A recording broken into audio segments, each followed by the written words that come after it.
دوستو channel subscribe like اور share فرمائیں، شکریہ۔ بسم اللہ الرحمن الرحیم، الحمدللہ رب العالمین والصلاة والسلام علی خاتم النبیین پاک ویوس محمد منشا۔ السلام علیکم، کیسے ہیں جی؟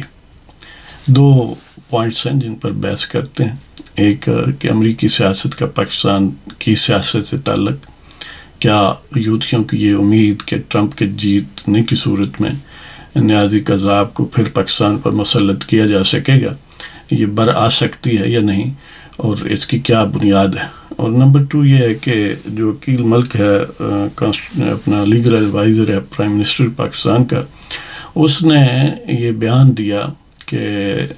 یہ اپنا پہلے ویک جو ہے اکتوبر کا، اس میں کانسٹیٹیوشنل پیکج جو امینڈمنٹ پیکج ہے، جس میں ظاہر ہے زیادہ زور جوڈیشل ریفارمز پر ہے، وہ پیش کر دیا جائے گا۔ تو پہلے امریکی الیکشنز اور ان سے وابستہ یوتھیاؤں کی، اعلی یوتھ کی امید ہے۔ عام طور پر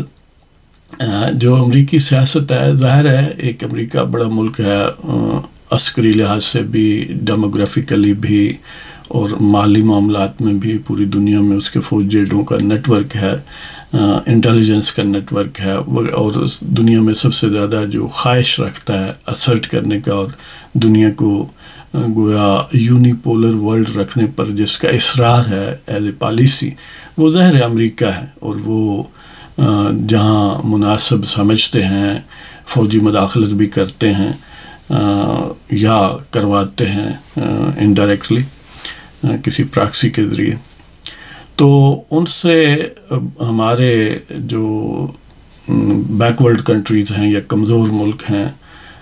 جس میں ظاہر ہے اس والے سے پاکستان بھی شامل ہے، تو ان کے لوگوں کا یا ایک ایلیمنٹس جو ان کے پالیٹکس میں کچھ ایلیمنٹ ہیں، ان کا امریکہ کی طرف دیکھنا ایک عجیب بات نہیں ہے۔ ظاہر ہے اس کی فنڈامنٹل، اس کی ٹھوس بنیادیں موجود ہیں، یعنی وہ سارے فیکٹرز جس کی وجہ سے کوئی انفلوئنس کرتا ہے وہ موجود ہیں۔ تو اپنا امریکہ میں تو جو میجر دو پولیٹیکل پارٹیز ہیں، ڈیموکریٹس اور ریپبلکنس، ان میں روایتی جو کنسپٹ پایا جاتا تھا پہلے، وہ یہی ہے کہ جب ریپبلکنس ہوتے ہیں تو وہ گویا پرو پاکستان ہوتے ہیں، اور ڈیموکریٹس جو ہیں ان کا تھوڑا بہت رجحان یا لیننگ جو ہے ٹورڈز انڈیا ہوتی ہے۔ یہ پہلے ایک ٹریڈیشنل وزڈم یہی تھی، لیکن ظاہر ہے یہ ڈائنامک چیزیں ہوتی ہیں، یہ کوئی کلیئر کٹ فارمیٹ میں یا کسی ٹیمپلیٹ میں ڈھلی ہوئی نہیں ہوتی، یہ حالات کے مطابق اور شخصیات کی ترجیحات اور ان کی ذہنی اور سماجی اور سیاسی جو جینیسس ہے اس کے حساب سے بدلتی رہتی ہیں۔ تو خاص طور پر اس میں ٹرمپ گویا ایک سبورسو قسم کا فیکٹر ہے، اور اس میں جو پریڈکٹیبل بات یہی ہے کہ وہ سیلف سینٹرک ہے، وہ کسی خاص رول ریگولیشن کا یا کسی ایتھکس کا اپنے آپ کو پابند نہیں سمجھتا۔ وہ یہ اس کا جو وصف ہے وہ بڑی حد تک نیازی قذاب سے گویا قدر مشترک رکھتا ہے۔ شاید یوتھیوں کے جو سب کانشیس اس میں یہی بات ہو کہ اس وجہ سے وہ سمجھتے ہیں کہ وہ ان کا سیویئر ہو سکتا ہے، لیکن یہ ہے کہ یہ ضروری نہیں ہے کہ ایسا ہو۔ اب ان کی یہ امید کیوں ہے اس سے؟ ایک تو یہ نفسیاتی مسئلہ ہے، ظاہر ہے کہیں نہ کہیں تو انہوں نے امید رکھنی ہے نا۔ اب جو انسان ہے وہ بعض اوقات اپنے ایک پریجوڈس کو یا اپنی خواہش کو زندہ رکھنے کے لیے بھی کچھ جھوٹی امیدیں بھی کریٹ کر لیتا ہے۔ اب دیکھ لینا، جیسے بت پرستی ہے یا شبیہ پرستی ہے، جو بھی آپ کہہ لیں، اب اس سے جب کوئی بھی آبجیکٹیولی سوچے گا تو اس سے کیا وابستہ ہے کسی کا، لیکن اس کے باوجود وہ جیسا کہتے ہیں نا، ڈراؤننگ مین کیچز ایٹ اے اسٹرا، کہ جو خواہشات ہیں بندے کی وہ گویا کوزہ گر ہیں، وہ ایک فن آزری رکھتی ہیں، وہ صنم گری کر لیتی ہیں، وہ بت تراش لیتی ہیں، اور اس طرح بالکل یعنی بے بنیاد امیدیں وابستہ کر لیتی ہیں۔ کم و بیش اسی طرح کا یوتھیاپا کا مرض ہے۔ جو اعلی یوتھ ود ان ملک ہیں، پاکستان میں ہیں یا ود آؤٹ ملک ہیں، ان میں عموماً یہ تقابل کیا جاتا ہے کہ جو بیرون ملک یوتھی ہیں وہ اندرون ملک یوتھیوں کے مقابلے میں ہزاروں نوری سال آگے ہیں، اور اس میں بھی میں مزید ایڈ کروں تو جو ویسٹرن کنٹریز میں یوتھی ہیں وہ ہزاروں نوری سال باقی یوتھیوں سے آگے ہیں، اور خاص طور پر یعنی نارتھ امریکہ میں. تو ادھر بھی یعنی یوتھیوں سے بات کریں تو وہ یہی امپریشن کریٹ کرتے ہیں کہ ٹرمپ جیتے گا اور ظاہر ہے اس طرح وہ ہمیں فائدہ ہوگا، یعنی نیازی قذاب جو ہے اس کی سیاست کو گویا بوسٹ ملے گا. ایک تو یہ سائیکولوجیکل ریزن ہے، دوسرا ٹرمپ کی جو ظاہر ہے ایک جو بیہیویئر ہے وہ اس میں کسی حد تک تھوڑی بہت مماثلت پائی جاتی ہے نیازی قذاب سے، کہ وہ بھی ایک ایتھک لیس شخص ہے، وہ کسی قاعدے قانون کا پابند نہیں اپنے آپ کو سمجھتا، اور جھوٹ کو بنیادی طور پر اپنا ایمان سمجھتا ہے، اور اس بات پر یقین رکھتا ہے، اس کے جو کنڈکٹ سے ظاہر ہے کہ جھوٹ ہی اصل چیز ہے. بس آپ جتنا زیادہ بولیں اور جتنا اس کو شدت کے ساتھ بولیں اور دہرائیں، اور جتنا اس کا نیٹ ورک پھیلائیں، بمبارڈمنٹ کریں لوگوں کے ذہنوں کو، تو وہ بالآخر اس کو سچ ہی مان لیتے ہیں. اور ظاہر ہے جو شبیہ سازی ہے، یعنی جو لوگوں کے مائنڈ میں آپ کا امیج بنتا ہے وہ کہیں زیادہ اہم ہے اور میٹر کرتا ہے اس امیج سے جو آپ کا حقیقی معنوں میں ہے. آپ کی جو آبجیکٹیویٹی ہے اس کے مقابلے میں جو امیج لوگوں کے ذہن میں ہے وہ سیاست میں فیصلہ کن ہوتا ہے. تو اسی طرح پھر ظاہر ہے ٹرمپ بڑا اگریسولی یعنی زائنسٹ ہے، پرو زائنزم ہے، صہیونیوں کا علم بردار ہے، یا ان کو پیسیفائی کرنے کا ایجنڈا رکھتا ہے. یہ بھی یعنی کسی اور وجہ سے نہیں ہے، وہ تو جنرلی سارے ہی امریکی سیاستدان ہیں کہ امریکہ میں کوئی جو وائبل پالیٹکس ہے وہ اس وقت ممکن نہیں ہے. اور اس کو آپ اگر بائی ایکسٹینشن سمجھ لیں کہ ویسٹرن یورپ میں بھی جو صہیونیوں کے خلاف ہوگا، خاص پر امریکہ کی رگ جاں، جیسے اقبال نے کہا تھا نا کہ یورپ کی رگ جاں پنجہ یہود میں ہے، امریکہ کی رگ جاں جو ہے وہ یورپ کو امریکہ سے بدل لیں. یورپ تو گویا حاشیہ بردار ہے اب امریکہ کا، کوئی یعنی چیلے چانٹے ہیں وہاں پر، ان کی کوئی انڈیپینڈنٹ پالیسی نہیں ہے. وہ گویا امریکیوں کو ملٹی پلائی یا ایکسٹینڈ کرتے ہیں، ان کو بوسٹ دیتے ہیں، ان کے ٹولز ہیں وہ. تو ظاہر ہے جب صہیونیت کا ذکر آتا ہے اور اس میں ٹرمپ زیادہ یعنی ایگریسو ہے. آپ دیکھ لیں کہ پچھلے 70-80 سالوں میں کسی اور امریکی حکومت نے تل ابیب کو جو اسرائیل کا دارالحکومت نہیں مانا عملی طور پر، وہاں پر اپنے سفارت خانے کو شفٹ نہیں کیا، یہ ٹرمپ نے کیا تھا. کسی اور پریزیڈنٹ نے مسلم ملک اسپیسیفکلی یعنی اس کو ٹارگٹ نہیں کیا کہ ہم اس کو امیگریشن کے حوالے سے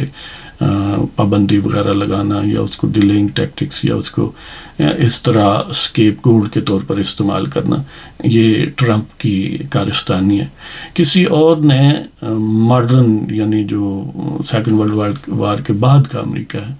اس نے جو ریڈ نیکزم ہے یا جو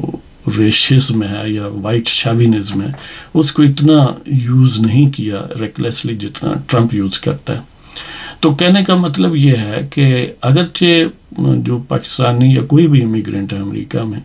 ان کے مفاد میں اوورال الٹیمیٹلی ڈیموکریٹس ہیں، لیکن اس کے باوجود کیونکہ وہ جو یوتھیاپا کا مرض ہے اس نے ریشنل تھنکنگ کو ڈیمیج کیا ہے. تو اس والے سے بعض لوگ جنہوں نے یعنی ایسے بھی ہیں کہ جو دہائیوں سے پاکستان سے آ چکے اور وہاں پر ان کا نہ کوئی رشتہ دار ہے نہ کوئی جائیداد ہے، وہ بھی یہی یعنی سوچتے ہیں کہ نیازی قذاب کو وہاں لایا جائے گا اور ٹرمپ اس میں مدد کرے گا.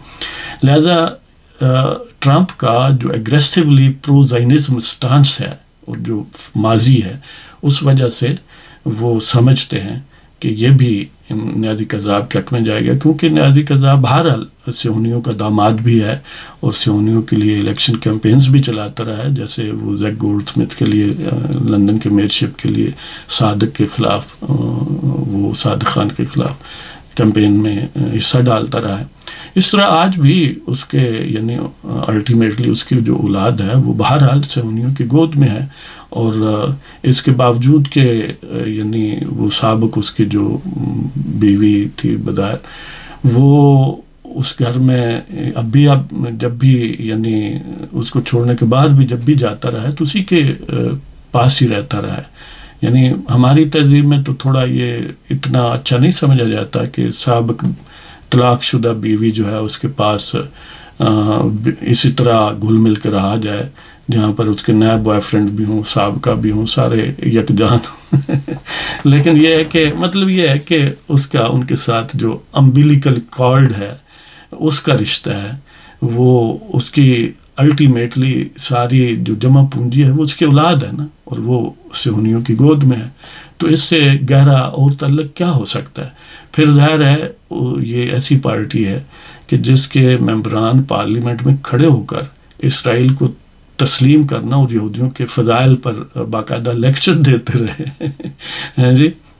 اور یہ یہود و ہنود اور صہیونیوں کی امیدوں کا مرکز ہے. اب بھی یروشلم پوسٹ اور باقی اخبار جو اسرائیل کے ہیں وہ اس کے حق میں راہ ہموار کرتے ہیں، مضامین لکھتے ہیں. تو کوئی یہ کہہ سکتا ہے دیکھیں جی وہ جیسے پی ٹی آئی کے بعض لوگ کہتے ہیں وہ تو ہمارا امیج خراب کرنے کے لیے مینج کی گئی ہیں جی. میں اس سلسلے میں یہ کہتا ہوں کہ نیازی کذاب کا سٹائل اور مینٹلٹی ایسی ہے کہ کل اگر اسے یہ فائدہ نظر آئے کہ وہ اکرام اللہ نیازی کا بیٹا نہیں ہے، یہ بات کہنے سے اسے فائدہ نظر آیا، تو ایک سیکنڈ نہیں لگائے گا ریلیکٹنٹلی، یعنی اس میں کوئی تذبذب شو نہیں کرے گا. وہ فوراً کہہ دے گا میرا تو اس سے کوئی تعلق نہیں ہے، میں تو اس کا نہیں ہوں. اور نیکسٹ دن اگر بالفرض کوئی فائدہ پہنچتا باجوہ سے سپوز پہنچتا ہو تو کہے گا باجوہ میرا باپ ہے. یعنی ان کی تردید یا تصدیق کی کوئی اہمیت ہی نہیں ہے. اب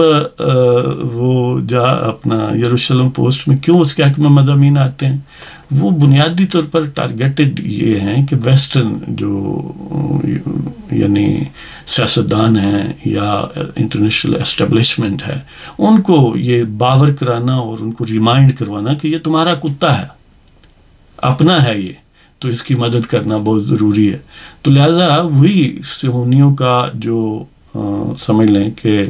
کلچز ہیں امریکہ میں، وہ انہی کو ایک طرح سے انہی کی ایکسٹینشن ہے اور انہی کو ان ٹرن ریمائنڈ اور وہاں پر انہانس کرنا ہے اس کے امیج کو. تو اس حوالے سے ظاہر ہے براہ راست وہ پڑھنے سے پاکستانی سیاست میں عوامی لیول پر تو کوئی مثبت معاملہ نہیں ہوگا. یہی وجہ ہے کہ وہ ان کو ٹارگیٹڈ ہے. اور آپ یہ بھی جانتے ہیں کہ بظاہر یعنی وہ یہ کہتا تھا کہ مجھے امریکہ نے نکالا ہے، لیکن امریکیوں نے تو اس کے حق میں کیمپین چلائی ہے، ہاؤس آف جو ریپریزنٹیٹیوز وہاں اس کے حق میں قراردادیں پیش ہوئی ہیں. مطلب یہ ہے کہ یہ وجوہات ہیں جو وہ یہ سوچتے ہیں، لیکن کیا ایسا ہوگا؟ نہیں، ایسا نہیں ہوگا، اس لیے کہ الٹیمیٹلی جو امریکہ ہے بہرحال اس نے اپنے مفادات دیکھنے ہیں. اگر چپ پاکستان میں اس کے لیے آئیڈیلی نیازی کذاب کی حکومت ہے، اس لیے کہ وہ پاکستان کو گویا بے دست و پا کرنا، گویا اس کے پاؤں کاٹنے والی بات ہے ایسی حکومت جو نیازی کذاب کی. لیکن وہاں پر سینٹیمنٹ جو عوام میں حقیقی ہے وہ بہرحال وہ امریکیوں کے حق میں نہیں ہے، وہ صہیونیوں کے حق میں نہیں ہے. جب بھی اس کو کوئی مہمیز دے گا ظاہر ہے وہ پھر ایسا یعنی اس کو یعنی ڈاؤن کر دیا جائے گا. جو بھی ان کے پراپوننٹس ہوں گے، جو ان کے علمبردار ہوں گے یا انہیں فائدہ دینے والے ہوں گے، تو امریکی ظاہر ہے اس حد تک کبھی نہیں جائیں گے کہ انہیں گویا اس طرح کا صورتحال نظر آئے جیسے سپوز ویتنام میں یا افغانستان میں، مطلب اس طرح کا کہ بالکل ہی ان کے ٹینٹیکلز ختم ہو جائیں. اور اگرچہ ہمارے جنرلز جو ہیں وہ بڑی حد تک امریکیوں کے زیر اثر رہتے ہیں، لیکن پھر بھی جو ملازم ہوتا ہے نا اس کی بھی اپنی کچھ سے ہوتی ہے، وہ یعنی پھر بھی اپنی مفاد پر نظر رکھتا ہے، اور جب اس کے مفاد بہت زیادہ متاثر ہوں تو پھر وہ اپنے امپلائرز سے بغاوت کر سکتا ہے. تو اس لیے کیونکہ وہاں کے جنرلز جو ہیں وہ بھی یہ سمجھتے ہیں کہ الٹیمیٹلی پاکستان بطور پاکستان موجود رہے تو ان کا بھی فائدہ ہے نا. تو اس لیے وہ نیازی قذاب کو اس حد تک امریکہ انسٹال نہیں کر سکتا کہ یک طرفہ بالکل دوسرے فیکٹرز کو نظر انداز کر دے. اور پھر یہ ہے کہ جو ٹرمپ ہے وہ امیڈیٹ بینیفٹ دیکھتا ہے اور وہ بڑا اس معاملے میں ایگریسو ہے, بڑا ریش ہے. تو وہ ایسے لوگوں کو جو کہ یعنی ٹوٹلی اس پر ڈپینڈنٹ ہوں, وہ ان کو بڑا ذلیل کرتا ہے. آپ دیکھ لیں کہ عرب حکومتوں کو پبلکلی وہ ذلیل کر دیتا تھا, اور یہاں تک کہ ویسٹرن یورپ کے اس کے اپنے الائز ہیں جو نیٹو میں اس کے الائز ہیں, ان کو ذلیل کر دیتا تھا. لہذا اس کے لیے نیازی قذاب کوئی اتنی بڑی آئٹم نہیں ہے, اگرچہ ظاہر ہے زائنسٹ ایجنڈے میں اویلیبل لوگوں میں نیازی قذاب ہی بیسٹ ہے پاکستان کے لیے. اس لیے زنادقہ, قادیانی, صہیونی, انٹرنیشنل اسٹیبلشمنٹ سب اس کے لیے کوشاں ہیں, وہ ان کا نور نظر ہے. لیکن امیدیوں یہ جو یوتھیوں کی امید ہے وہ بر نہیں آ سکتی, اس لیے کہ پاکستان کے لیے نیازی قذاب کا آنا وہ اب گویا ایک اس کو اس دلدل میں مزید دھنسا دینا ہے جس دلدل سے وہ ابھی نکلنے کی کوشش کر رہا ہے. اور ظاہر ہے جو اسٹیٹ ایکٹرز ہیں, جو پاکستان کے پولیٹیکل اسٹیک ہولڈرز ہیں, ان کے لیے یہ ممکن نہیں ہے کہ اس کو برداشت کیا جائے. تو اسی طرح اب بات کرتے ہیں وہ جو کانسٹیٹیوشنل پیکج ہے. ظاہر ہے یہ بات بڑی لمبی ہوگی. کانسٹیٹیوشنل پیکج جو ہے اس میں یہ تو بات اب طے ہے کہ آنا ضرور ہے. وجہ اس کی یہ ہے کہ پریکٹس اینڈ پروسیجر ایکٹ میں جو ترمیم کر کے چیف جسٹس کو جو تیسرا جو کمیٹی ہے سپریم کورٹ کی, اس میں تیسرا ممبر گویا چیف جسٹس کی اپنی مرضی یا صوابدید پر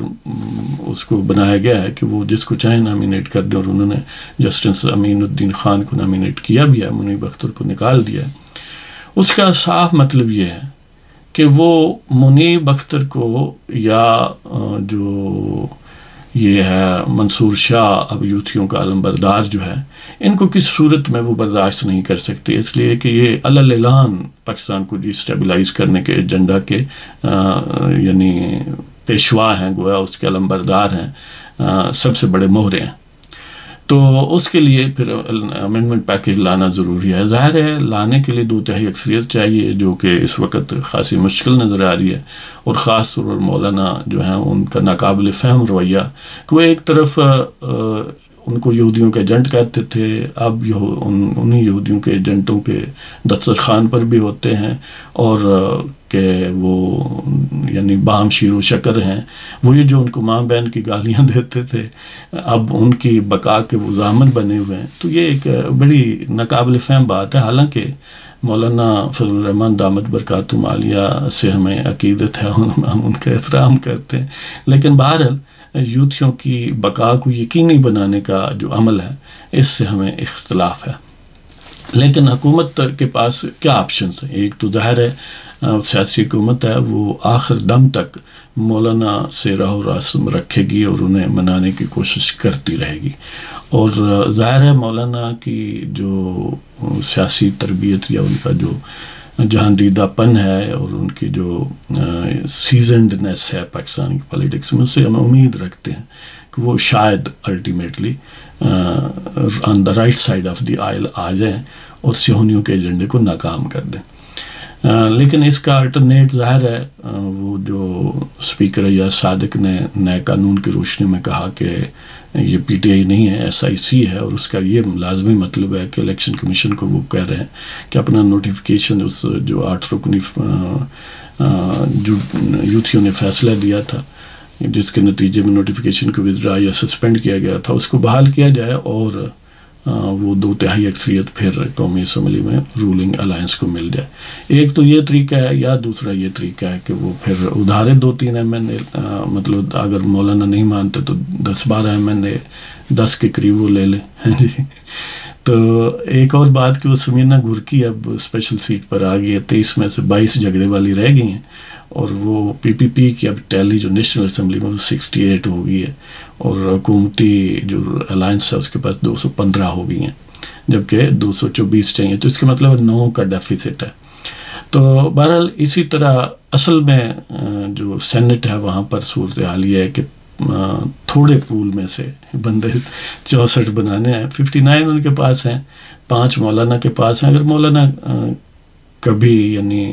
وہ سینٹی پریویل کرتی ہے تو وہ آ جائیں تو معاملہ ٹھیک ہو جائے گا, نہیں بھی آتے تو پھر 5 کہیں سے پکڑنے پڑے جی. تو مطلب یہ ہے کہ وہ بہرحال امینڈمنٹ آئے گی اور انشاءاللہ پاکستان کے مفاد میں وہ پاس بھی ہوگی اور امپلیمنٹ بھی ہوگی. اب وہ امینڈمنٹ میں ویسے تو اس کو ہم نے تھریش آؤٹ کیا تھا, بڑا ڈسکس کیا تھا کہ کیا کیا آپشن ہے, یعنی یا ایکسٹینشن دے دی جائے چیف جسٹس کو, یا اس کا ٹینیور 3 سال کا کر دیا جائے. اس صورت میں ظاہر ہے باقی ججز کو بھی ایکسٹینشن, جو بھی چیف جسٹس بنے گا ٹینیور 3 سال پورا کرے گا.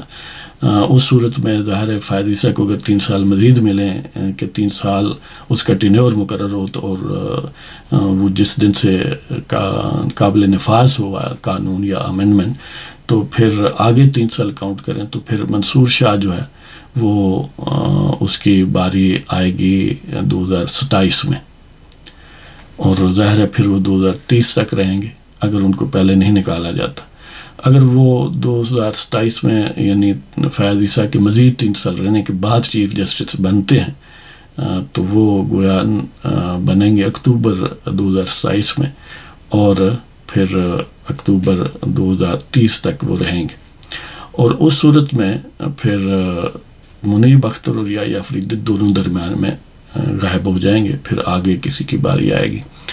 تو یہ ایک اچھا راستہ ہوگا کہ ٹینیور 3 سال کا مقرر کر دیں وقتی طور پر. جب ٹینیور 3 سال کا ہو جائے گا تو 3 سال میں ان یوتھیوں کا وہ مکو ویسے ٹھپ دیا جائے گا.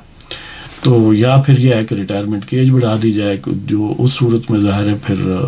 سارے ججز کی اس طرح بڑھ جائے گی, جبکہ ٹینیور مقرر کرنے سے صرف چیف جسٹسز جو بنیں گے ان کو فائدہ ملے گا اور کئی یوں کی اب باری نہیں آئے گی. تو بہرحال دیکھتے ہیں کہ وہ کیا صورت بنتی ہے. تو اللہ تعالیٰ جی آپ سب کو خوش و خرم رکھے انشاءاللہ. یہ ظاہر ہے جو جنگ جاری ہے یوتھیاپے میں اور پاکستان کے درمیان, دیکھتے ہیں کہ اس میں الٹیمیٹلی اللہ تعالیٰ کس پر مہربان ہوتا ہے. اجازت چاہتا ہوں, خدا حافظ.